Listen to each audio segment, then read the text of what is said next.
Η Folkbeard είναι ένα από τα πιο φημισμένα περιθωριακά θεατρικά γκρουπ της Μεγάλης Βρετανίας. Παρουσιάζουν φανταστικά και σατιρικά θεατρικά σόου σε όλη την Βρετανία και την Ευρώπη, καθώς και σόου με φιλμς 16mm με ανθρώπους και Super 8 με κινούμενα σχέδια. Πολλές θεατρικές παραστάσεις δίνονται σε δρόμους και πλατείες. Είναι το κωμικό θέατρο δρόμου.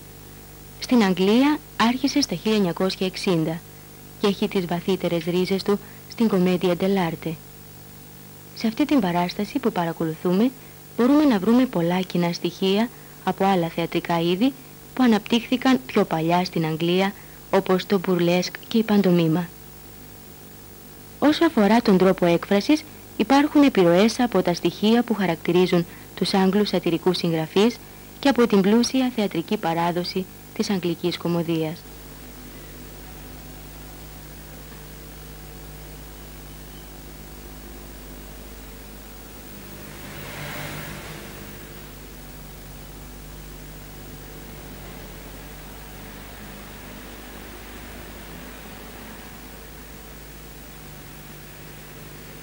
Το χαρακτηριστικό των παραστάσεων του θεάτρου δρόμου είναι πως δεν έχουν καθ' αυτό θεατρικά κείμενα, αλλά ένα σκελετό της υπόθεσης, τον οποίο δίνει ζωή και περιεχόμενο ο αυτοσχεδιασμός του ηθοποιού. Έτσι, με την ελευθερία ρυθμού, φαντασίας και επαφής με το κοινό, ακόμα και η επανάληψη φαίνεται και γίνεται πραγματικά αυτοσχέδια δημιουργική πράξη. Η τεχνική της παράστασης είναι το στοιχείο στο οποίο βασίζεται αυτή η θεατρική μορφή. Ο αυτοσχεδιασμός αναπτύσσεται σαν συνέπεια της ανάγκης να προσαρμοστεί η σκηνική δράση σε οποιοδήποτε περιβάλλον, να πάρει μορφή κατάλληλη για όλες τις περιστάσεις και να στηρίζεται είτε στην υπεροχή της μιμικής έκφρασης, είτε σε καθαρά κωμικά και προσφερόμενα στην δεξιοτεχνία του ηθοποιού θέματα. Πολλές μιμικές τεχνικές που κατά καιρούς κωδικοποιήθηκαν και έγιναν παραδοσιακά κλασικά κομμάτια χρησιμοποιούνται από τους Folkbeard, όπως παραδείγματος χάρη το βάδισμα, η υπόκλιση και άλλα. Ο αυτοσχεδιασμός προκύπτει από μακρόχρονη και επίμονη άσκηση, κατά την οποία ο ηθοποιός διαμορφώνει έναν τρόπο σκηνικής δράσης, ακόμα και σκέψης, σύμφωνα με τις απαιτήσεις της κάθε παράστασης.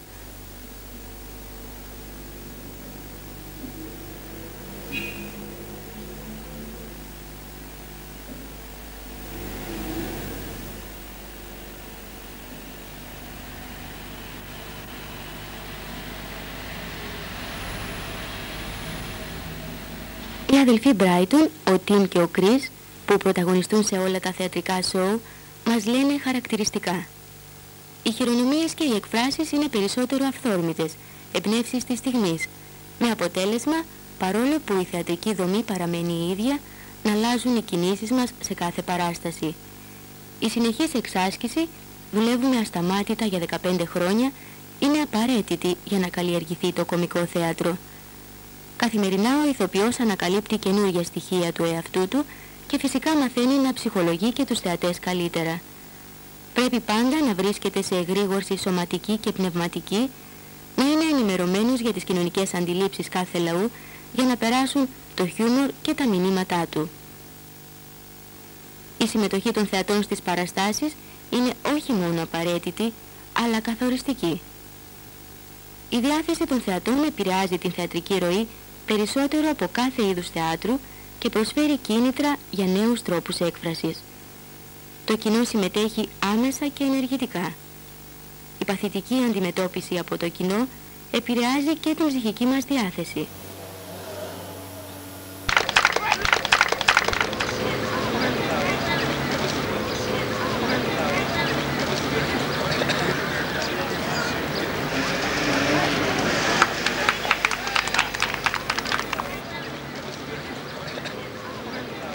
Σε αυτό το σημείο της παράστασης βλέπουμε τους Folkbeard να ζητούν τη συμμετοχή των θεατών, όπως θα δούμε και πιο κάτω στη μεταφορά του αγάλματος.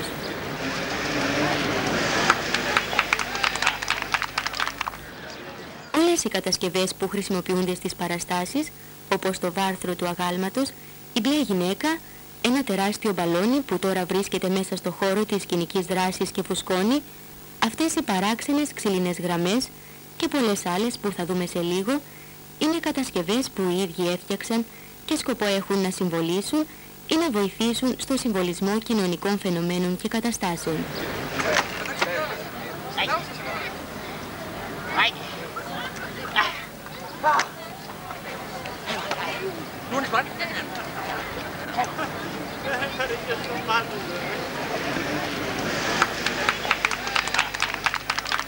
Η Penny Saunders, καλλιτεχνικός διευθυντής του γκρουπ, μας λέει σχετικά με τον συμβολισμό των ξύλινων γραμμών που έτσι όπως τοποθετούνται στο έδαφος σχηματίζουν μια αγγλική σημαία και τον συμβολισμό της συγκεκριμένης σκηνής. Οι ξύλινες γραμμές και η περιφορά τους πάνω σε αυτές συμβολίζει την τάση που έχουν οι Άγγλοι να πηγαίνουν και να γυρίζουν από τη δουλειά τους με τρένο.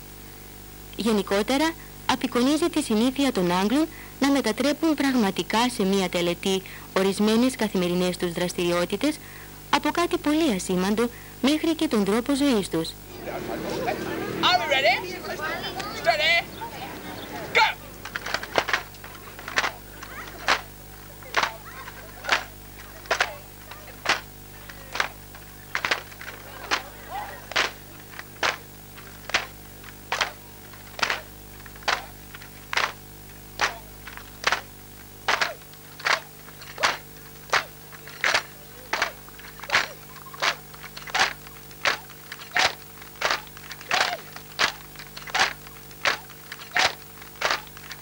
Οι Άγγλοι βρίσκουν το θέατρο δρόμου πολύ διασκεδαστικό και γελούν καθώς βλέπουν να σατυρίζεται ο καθιερωμένος τρόπος ζωής τους. Σκοπός μας δεν είναι να γίνουμε προκλητικοί ή δυσάρεστοι ή απλώς να σατυρίσουμε μια κοινωνική κατάσταση, αλλά να κάνουμε τον κόσμο να γελάσει. Για μας, το γέλιο και η ανησυχία είναι δύο πράγματα πολύ συνυφασμένα. Συνηθίζουμε να γελάμε χωρίς να παύουμε να ανησυχούμε και να προβληματιζόμαστε για μια κατάσταση.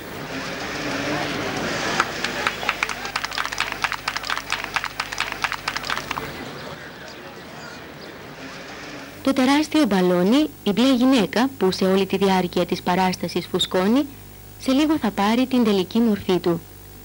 Στην σημερινή παράσταση έχουμε κάποιο τεχνικό πρόβλημα.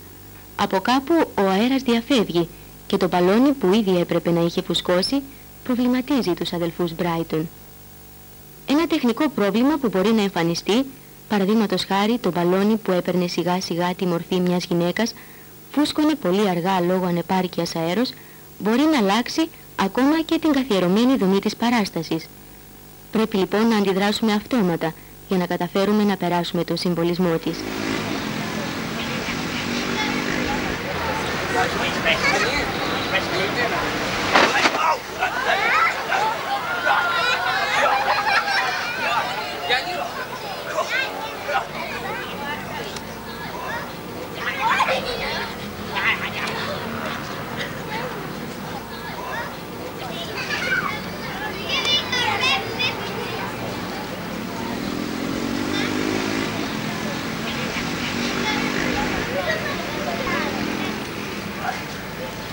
Στην Αγγλία υπάρχει ένας μύθος που συμβολίζει το κακό, οτιδήποτε κακό, με τη μορφή μιας γαλάζιας γυναίκας. Πιο πρόσφατα συμβόλιζε την τηλεόραση. Έτσι αποφασίσαμε να μεταφέρουμε τη μορφή της σε ένα θεατρικό έργο σε σχέση με τον μύθο. Παλιότερα η γυναίκα ήταν μια κατασκευή όπου σε μια συσκευή τηλεόρασης απεικονιζόταν το πρόσωπο της γαλάζιας γυναίκας. Αυτή έλεγε: «Από εδώ και στο εξής κάθε τι θα γίνει θαυμάσιο. Εγώ κρατώ ολοκληρωτικά τον έλεγχο. Η φαντασία είναι επικίνδυνη. Με μένα κάθε τι θα γίνει φυσιολογικό και όλοι μπορούμε να γίνουμε ίδιοι». Τα πράγματα όμως κύλησαν διαφορετικά. Η φαντασία είναι αναρχική, επικίνδυνη και οι άνθρωποι άρχισαν να ξεφεύγουν από τον έλεγχο. Αργότερα αποφασίσαμε να της δώσουμε τη μορφή ενός μπαλονιού, με χαρακτηριστικά που να τρομοκρατούν όπως κάποιο κακό στοιχείο. Αυτή η φοβερή μορφή που λέει στους ανθρώπους «Ελάτε μαζί μου και όλα θα πάνε μια χαρά», μετατρέπεται σε σύμβολο του κακού όπως η γαλάζια γυναίκα στο μύθο. Η θεματολογία των Forkbeard είναι πλούσια και πολύμορφη. Πηγάζει όχι μόνο μέσα από την αγγλική θεατρική παράδοση, αλλά κινείται και στους χώρους του κινηματογράφου, όπως θα δούμε παρακάτω, χωρίς να αδιαφορεί για σύγχρονα κοινωνικά φαινόμενα και καταστάσεις. Σε μια πρώτη ανάγνωση της εργασίας τους φαίνεται ο σκοπός τους να κάνουν τον θεατή να γελάσει. Αλλά σε μια δεύτερη γραφή πολύ εύκολα διακρίνονται θέματα που δεν σταματούν σε κάποιες ιδιαιτερότητες τοπικής μορφής και συχνά αποκτούν παγκόσμιο κοινωνικό ενδιαφέρον. Εκτός από το παράδειγμα της γαλάζιας γυναίκας, από άλλα σόου τους μπορούμε να δούμε. Στο σόου της βιβλιοθήκης, ένας αφηγητής καλεί τους θεατές να παρασταθούν στην εξερεύνηση μιας χαμένης βιβλιοθήκης. Έτσι, βρίσκονται σε έναν κόσμο όπου βιβλιοσκόλικες τριγυρνούν ανάμεσα σε ανάκατα βιβλία και δύο όμοιοι βιβλιοθηκάροι τους κυνηγάνε με καρφιά 6 ιντσών. Αργότερα ανακαλύπτεται και ένα παχύ νεαρό σχολαρόπεδο που έχασε τον δρόμο του. Ενώ στο σόου ο εφοριακός, ένας σωρός βιβλίων παίρνει φωτιά. Στο σόου «Η ηθική της εργασίας» βλέπουμε πόσο άσχημα πάσχουν οι Βρετανοί από αυτή στην εποχή της γοργής εξέλιξης της τεχνικής και μαζικής παραγωγής καταναλωτικών αγαθών.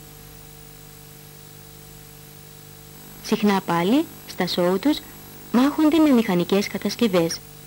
Αυτό μας κάνει να συνειδητοποιήσουμε τη συμμετοχή μας σε μια κοινωνία που εμφανίζεται εξαρτημένη από τις μηχανές και μοιάζει να υποφέρει από αυτές. Άλλοτε πάλι, σε έναν κόσμο που μοιάζει να διοικείται από έμπειρους υπαλλήλους, που είναι όμως λιγότερο ένας κόσμος και περισσότερο ένα παγκόσμιο γραφείο επιχειρήσεων.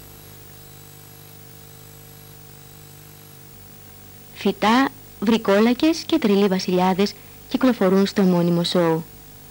Ο δαγκωτής Φοκτέρεκ με το μολυσμένο αίμα αποζητά το θρόνο και την εξουσία και παρουσιάζει τάσεις βρικόλακα. Ωστόσο, του αρέσει η φύση, το heavy metal και να πηγαίνει στις pub. Η σπατάλη του χρόνου, ο χώρος και η εξοικονόμησή του είναι από τα πιο αγαπητά θέματα των Forkbeard. Στο σόου «Χάσιμο χρόνου», ένας άνθρωπος των μέσων μαζικής ενημέρωσης πηγαίνει να αντιμετωπίσει το μυστήριο του χρόνου σε ένα κατασκευασμένο χώρο με σκάλες, καταπακτές και εκατοντάδες άδεια μπουκάλια. Ενώ στο σόου «Η φώκια του θαλάσσιου ύπου», η Hawk και Hair, σε μια μυστική υπόγεια καρβουναποθήκη, για να γλιτώσουν χώρο, έζησαν πλάτη με πλάτη 25 χρόνια. Μια ειδικά κατασκευασμένη τσάντα, αυτή του ανήθικου δόκτωρ Μικράνθρωπου, αυξάνει το άγχος του επαγγελματία υποχονδριακού ασθενούς κ. Πύλου και επίσης παχαίνει την τσέπη του δόκτωρα στο σόου «Υποχονδρία».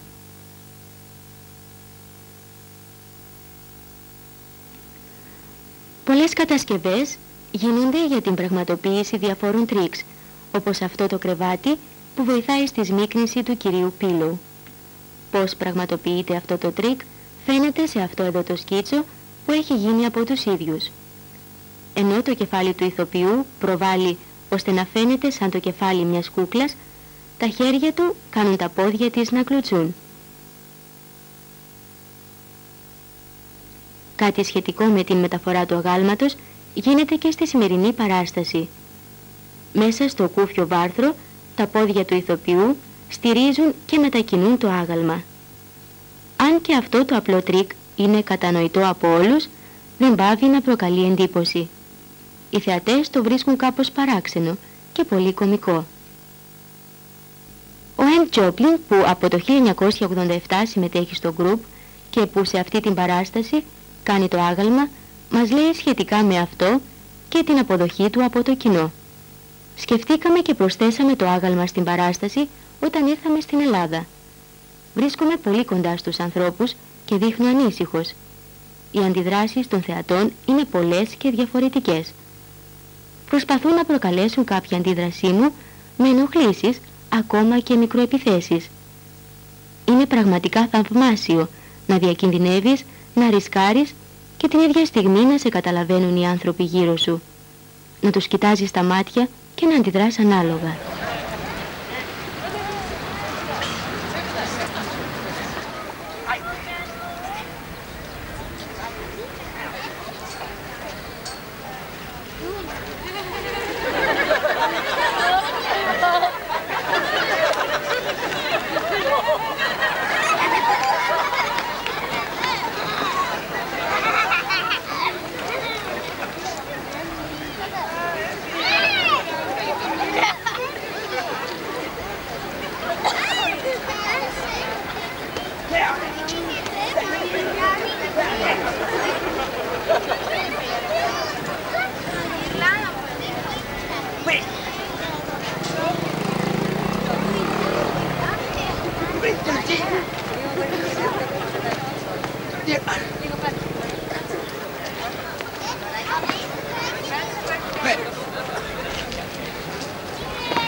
Πολλά θεατρικά σοου των Folkbeard περιλαμβάνουν ταυτόχρονα ζωντανές παραστάσεις και προβολή ταινιών Super 8 και 16 mm. Το Super 8 χρησιμοποιείται για κινούμενα σχέδια ή άλλου είδους προβολές που οι ίδιοι επινοούν, όπως το σοου αυτό που τώρα παρακολουθούμε. Ένα μεγάλο μέρος της παράστασης περιλαμβάνει την ικανότητά τους να παρουσιάζουν τις ταινίες τους με έναν τέτοιο τρόπο ώστε να φτιάχνουν ένα ολόκληρο σοου που να προκαλεί το γέλιο.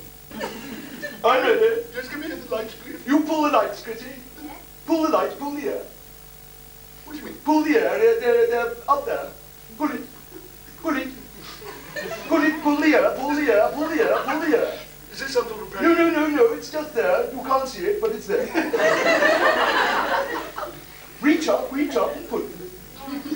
Now pull. That's it. Εδώ περιγράφεται το περιπετειώδες ταξίδι του Κρίς σε μια φιλόξενη περιοχή. Η επιτυχία του θεάματος συνίσταται στην ταυτόχρονη προβολή ενός φιλμ Super 8 και στην περιστροφή ενός χάρτινου ντεκόρ που κινείται από τον ίδιο.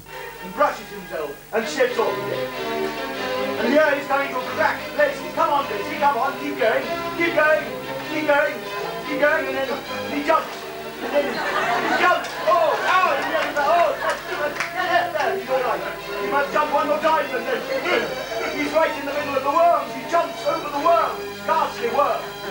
And then he's running through death, awful nights with shining armor. And then he's going uphill. He's going uphill and he reaches the edge. Σε αυτό το σκίτσο βλέπουμε πώς επιτυγχάνεται αυτό το τρίκ. Ο κινηματογραφημένος σε άσπρο φόντο ηθοποιός κινεί τα πόδια του χωρίς να βαδίζει κατά μήκος του καρέ, ενώ το χάρτινο ντεκόρ κινείται με την ειδική κατασκευή. Ο συγχρονισμός των κινήσεων του ηθοποιού με αυτή του ζωγραφισμένου κινητού ντεκόρ και της έξυπνης αφήγησης του Τιμ δίνουν ένα καλό αποτέλεσμα. Ένα από τα σοου που περιλαμβάνει ταυτόχρονη ζωντανή παράσταση και προβολή ταινίας είναι αυτό με τον τίτλο «Ποιος πυροβόλησε τον κάμεραμαν».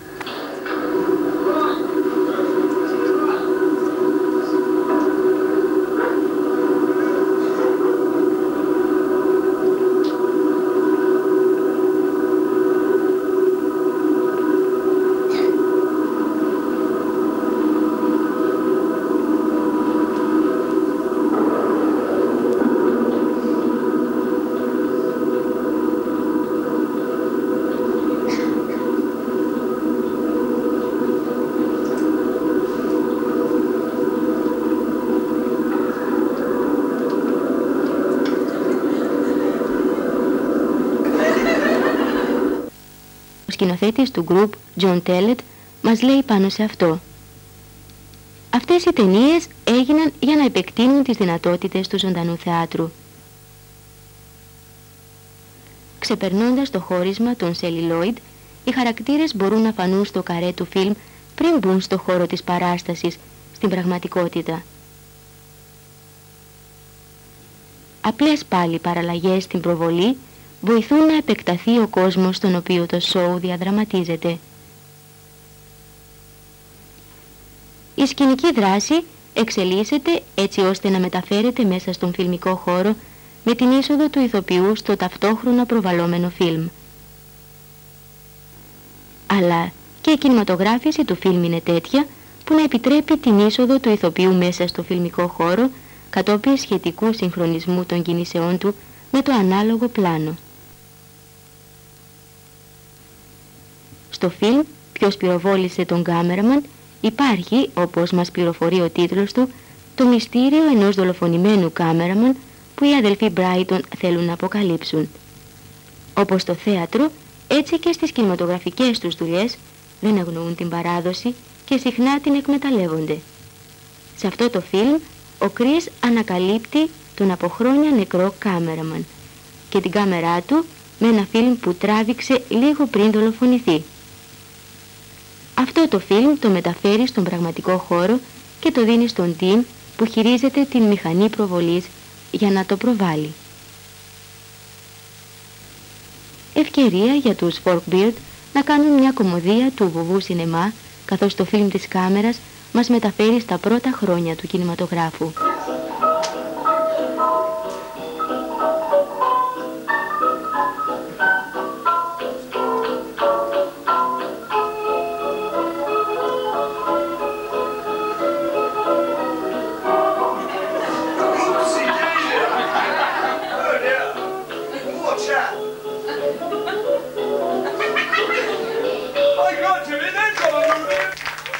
Ο κάμεραμαν που στην τελική σκηνή του φιλμ πηγαίνουν να συναντήσουν ο Κρίς και ο Τιμ είναι μια κούκλα κατασκευασμένη από τους ίδιους.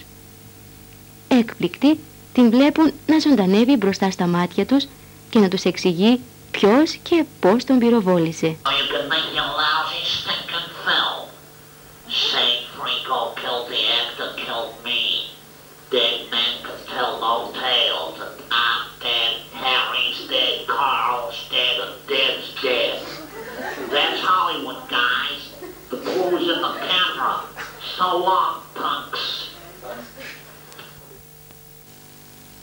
Το φανταστικό και η επιστημονική φαντασία, καθώς και το κοινό ύφος της σχολής των Monty Pythons, κυριαρχεί στα θεατρικά σοου και στα φιλμ των Forkbeard, κάτι όμως που εδώ δεν σχολιάστηκε, γιατί κάτι τέτοιο θα απαιτούσε μια εκτεταμένη και άλλου είδους εργασία.